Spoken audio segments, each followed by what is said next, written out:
Our first question is from Santo Domingo. Go ahead, please. Good morning, Jose Ramon Olin from the Dominican Republic. How and what can be done to incorporate the concept of globalization from the perspectives that you've mentioned in university curricula and in the teaching of the various disciplines? A topic close to my heart. I guess the first thing is people who are not knowledgeable about globalization need to have some training themselves. So professors need to gain international experience. Professors need to get some of their own training. I was not trained in international issues myself. It's a relatively recent issue. So probably the first point universities have to start with is internationalizing their faculty, and that then leads to internationalizing courses, maybe an increase in the number of students who come from outside the country. All of these are areas in which universities need to examine to internationalize their curriculum. Excellent. Very good. Our next question is from Hidalgo, Mexico, via the IT phone. Go ahead, please. Thank you. Regards from the students and teachers of ITLA for this ITC International Network. The question is, what strategies do you suggest to create a capacity for change and adaptation given global trends without leaving aside human values? Thank you. Thank you. In the end, I guess it is a human values concern. I guess when people talk about the impact of globalization, I always like to say the issue isn't to get rid of globalization. The issue is to put a human face on it, to find ways to accommodate it that don't harm people. We all have to find ways to do that. Anticipation, we need to be flexible. And in the end, we'll talk about this in the second half, but being flexible both individually and in our organizations is probably the key to being able to accommodate the globalization that is occurring. Thank you. Our next question is from Ecuador. Go ahead, please. Good morning. And regards from the Universidad de Espíritu Santo, the question is, what should educational institutions do to contribute to reducing resistance to change among businessmen who direct pyramid hierarchical organizations or structures? Again, another question close to my heart, I guess.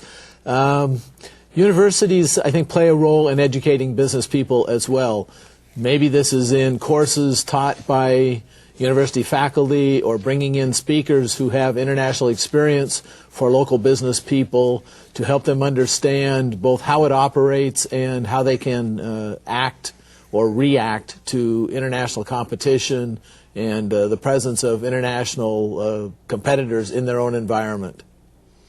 Thank you. Our next question is from Lima, Peru. Go ahead, please.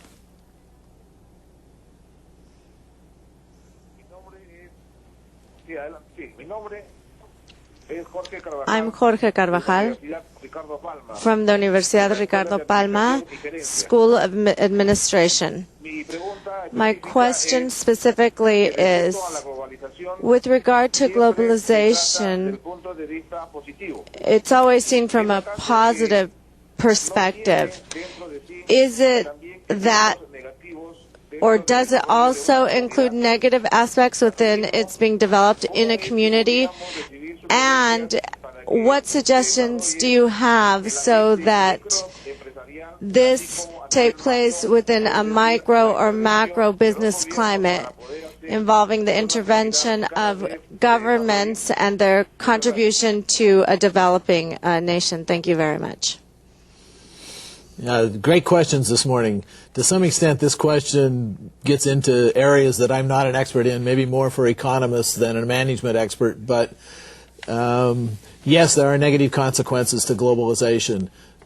That's why I say, in the end, we need to put a human face on what's happening. There certainly are people who see the negative aspects and resist globalization.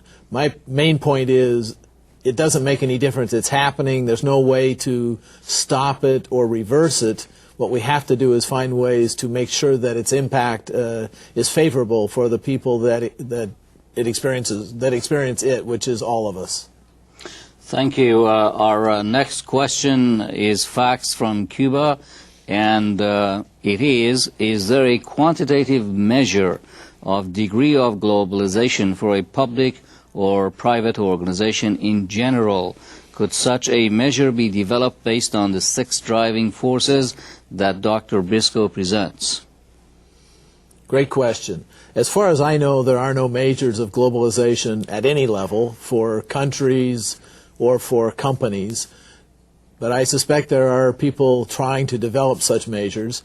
When I talk to businesses, one of the questions I ask is, how would you measure the degree of globalization of your company or of you as individuals? And the kinds of things I suggest are looking at the international experience of your leadership. Have they lived in other countries? Do they speak other languages? And you could ask those questions about individuals as well. To what degree are the people in your organization globalized? Are they based on the 6 driving forces? Not directly on the 6 driving forces. Globalization is only one of those driving forces. So it's not, the 6 driving forces aren't the forces of globalization. The 6 driving forces are the overall forces of change that we all experience. Great, thank you. Let's now move again to your important messages on the topic of this program.